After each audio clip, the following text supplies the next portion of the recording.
Ils se disent, moi, je suis capable de ramasser des vidanges, j'ai vu le gars le faire.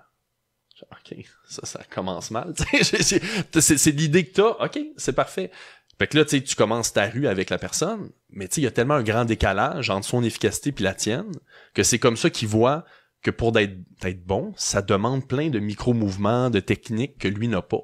Tu sais, un peu comme, tout le monde est en mesure de jouer au soccer, là. Mais c'est pas tout le monde qui est capable d'aller dans la ligue professionnelle. OK, ouais, je comprends. La technique... Ben oui, si tu fais ton soccer en marchant, là, tout le monde est capable de jouer au soccer.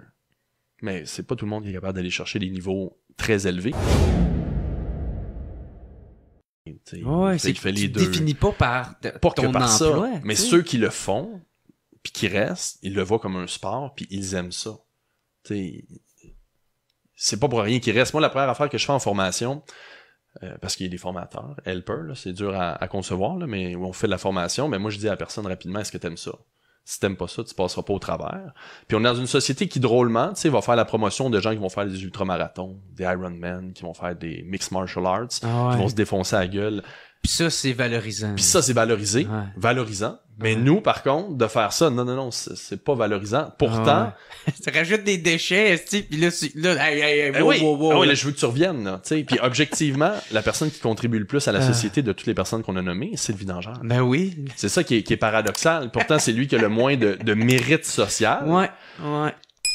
Puis je crois que ces gars-là, tu sais, qu'on parle, qui avaient des enjeux de consommation, des trajectoires de vie difficiles, s'ils avaient eu la considération que leur emploi aurait dû leur donner, mais peut-être qu'ils auraient décroché plus vite. Puis après ça, qu'est-ce qui se serait ouvert à eux? Parce qu'effectivement, c'est un peu comme les emplois sportifs professionnels. Tu sais, moi, à 39 ans, je suis considéré comme en fin de carrière. Tu sais, les gens un peu se moquent de moi parce que, comme un sportif professionnel, j'ai passé mon pic, 35-40 ans, les blessures sortent, je commence à être dépassé. T'es Ovechkin là, qui va accrocher ses patins. C'est ça. Puis tu veux pas te faire dépasser, mais ça, c'est l'acceptation du vieillissement. C'est un autre sujet. C'est un autre sujet. Mais tu sais, il y a de ça, là, quand même, dans le métier, là, il faut effectivement que tu penses à la suite. Tu sais, c'est pas une fin en soi de vidangeur, mais c'est rendu que la tendance de garder un emploi sur 30 ans, c'est de moins en moins vrai. En sociologie du travail, on le voit, on fait au moins 5-6 emplois dans nos vies. Fait que le vidangeur, c'est un emploi que tu peux occuper pendant un temps qui, je pense, peut t'apporter beaucoup. Fait que, tu sais, j'aurais pas idée de toute façon que mes filles, tu sais, aient un emploi toute leur vie. Puis pour moi, l'important, c'est d'être heureux, mais surtout, est-ce que tu le fais par choix? Parce que les gars que j'ai mentionnés, ils le font pas tous par choix. Je pense que d'être vidangeur, ça leur sert à sublimer, tu sais, extérioriser, un exutoire qui leur permet un tremplin vers autre chose. Mais oui, il faut le considérer, mais je pense qu'il faut le considérer dans sa vie, tu sais, de pas toujours, tu sais, se spécialiser que dans un champ, tu sais, d'ouvrir les possibles. Fait qu'un vidangeur peut le faire aussi, mais de le faire pendant un temps, puis il y en a beaucoup qui le font en... Tu sais, moi, j'ai beaucoup de pompiers qui viennent le temps qu'ils passent leur test physique, tu sais, qui se mettent en forme, tu sais, des gens qui vont le faire pendant un temps, un été, 2 ans. Fait que c'est pas toutes des personnes qui arrivent avec un bagage de problèmes ou de... Non. Tu sais, comme des, tu sais, je t'avais déjà dit aussi, tu sais, des ex-prisonniers, même fut un temps qu'il allait tout le temps recruter vers là. Parce qu'il y a pas de critères à l'entrée. C'est pour ça que je dis que c'est de la réinsertion sociale. Tu sais, si t'as un casier judiciaire où tu consommes, il y a bien des jobs qui vont dire, ben non, je veux pas de toi. Mais ce job-là, tu sais, te permet d'être qui tu es. Fait que c'est la raison pour laquelle il y a une belle mixité. Mais il y a aussi des gens qui l'essayent un été, 2 ans, 1 an, ils se cherchent. 47 minutes. Un 47 minutes. Je tiens à dire que moi, c'était le compost cette journée-là. Puis pour vrai, moi, j'ai été plombier, là. Fait que, tu sais, jouer dans la marde du monde, là, ça a déjà arrivé, là, tu sais. Puis ça m'a pas répugné. Mais là, le premier bac que j'ai ouvert, c'était des verres.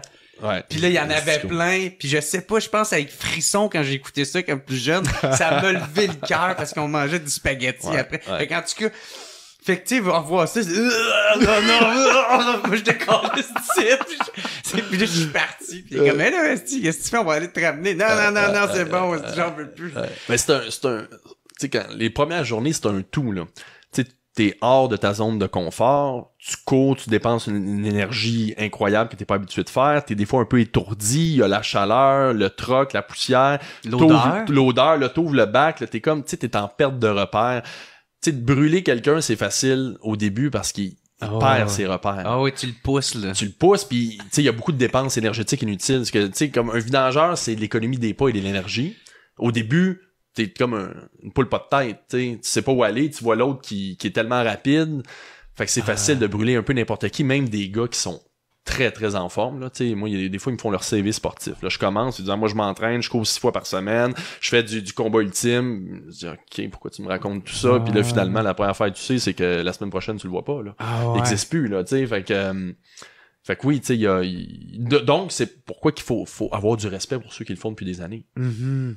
Fait que tu dis que ce métier-là, c'est pas vrai que c'est simple à faire. C'est drôle. C'est simple, mais c'est complexe d'être bon.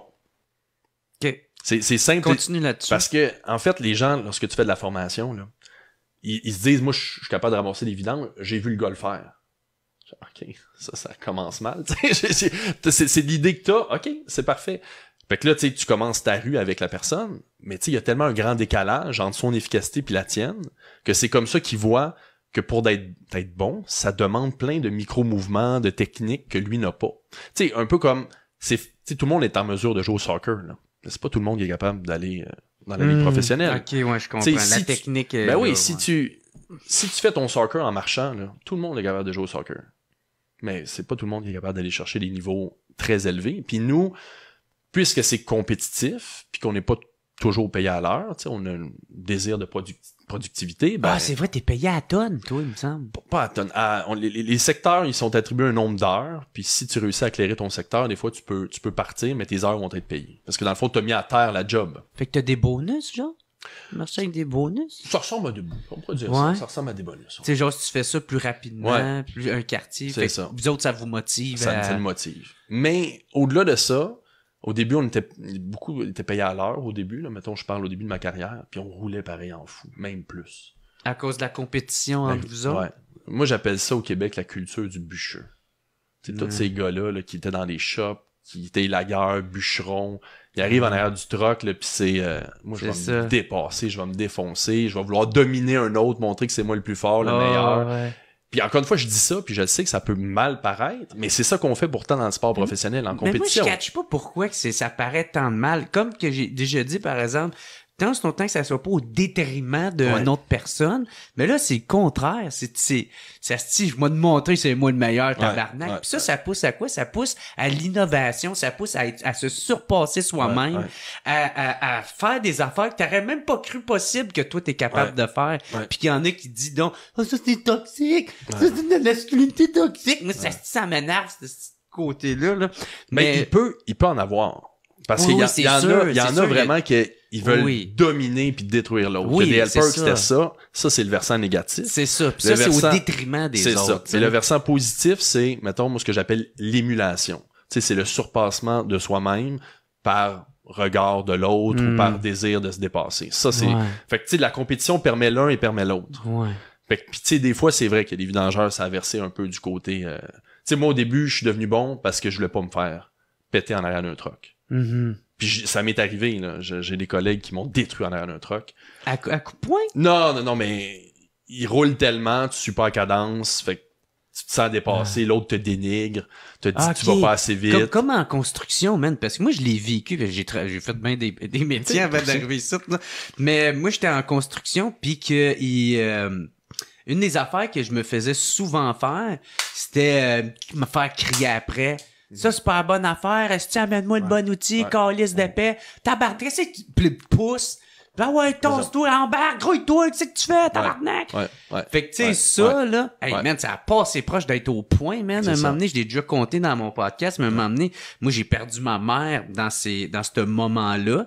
Puis, j'avais pris une semaine, puis le boss m'a dit, hey, prends ton temps si tu veux, tu sais. Puis, j'étais revenu après 5 jours parce que je voulais me sortir un peu de ma tête, puis tout ça. Puis quand je suis revenu, le gars j'étais avec, il me dit ben il est temps que tu reviennes, là, Chris, reviens-en que ta mère est morte là. Elle venait de mourir, fait 5 jours, hey, j'avais le goût là. Ben oui. J'ai juste boqué, j'ai fait ben non, c'est impossible. Si quelqu'un qui est pas capable d'éprouver de l'empathie de même.